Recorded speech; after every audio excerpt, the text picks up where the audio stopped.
काली दुनिया का राजा कैसे बना अतीक, आजमाया था खास ट्रिक। अतीक तो जेल में है बंद, माफिया गिरी नजरबंद, फिर भी हुड़ दबंग।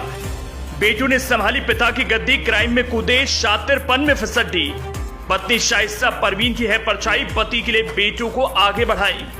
चाहे माफिया कहिए, चाहे बाहुबली कहिए, या फिर कह दीजिए अपराधी, प्रयागराज के चकिया का वो लड़का जिसे लोग अतीक अहमद के नाम से जानते हैं, जिसके एक पुकार से लोग दौड़े चले आते थे, जिसकी एक आवाज से लोग घबरा जाते थे, उसने कभी नहीं सोचा कि कल क्या करेंगे। जो भी किया खुलेआम और सरेआम किया।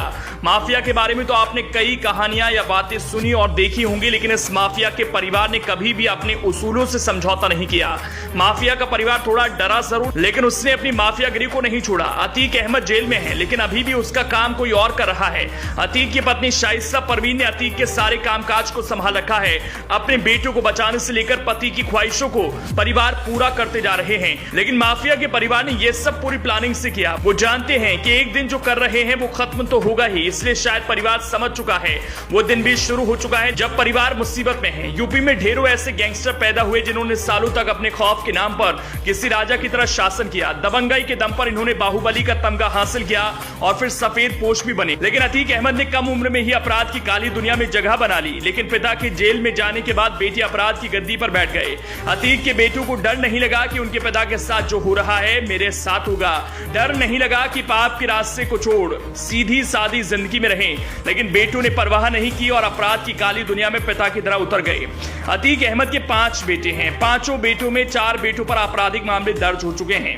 अतीक अहमद ने 1996 में शाइस्ता परवीन से निकाह किया। इन दोनों के 5 बेटे हैं, मोहम्मद उमर, मोहम्मद अली, मोहम्मद असद, मोहम्मद अहजम और मोहम्मद आबाम।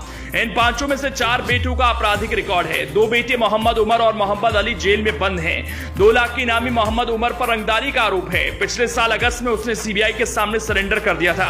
वहीं मोहम्मद अली पर हत्या के प्रयास का मामला दर्ज है, जबकि 2 बेटों को उमेश पाल हत्याकांड के मामले में पुलिस ने हिरासत में लिया है और उनको भी बाल सुधार गृह भेज दिया गया है। अतीक के बिना बेटों के लिए शाइस्ता परवीन एक परछाई की तरह है। सब जानती है लेकिन समझना नहीं चाहती। इन सभी किरदारों से अलग एक नाम है जिसकी चर्चा रहती है, अशरफ। अतीक अहमद का वो भाई जो दाहिना हाथ है। 2004 के आम चुनाव में फूलपुर से सपा के टिकट पर अतीक अहमद ने लोकसभा चुनाव जीता और सांसद बन दिल्ली आ गए।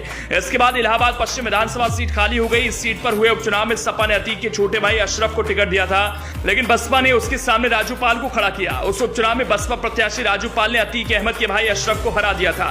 इस हार को अशरफ ही नहीं बल्कि अतीक भी पचा नहीं पाया और कुछ ही समय बाद राजू पाल की हत्या कर दी गई। जैसे हाल ही में उमेश पाल को मारा गया, ठीक ऐसा ही वाकया तब हुआ था। अतीक की स्टोरी भी किसी फिल्म से कम नहीं। अतीक के बारे में लोग बताते हैं पहला मामला 17 साल की उम्र में दर्ज हुआ था, तभी से कारवां चलता गया। जल्द अमीर बनने की लालसा ने अतीक को मुजरिम बना दिया।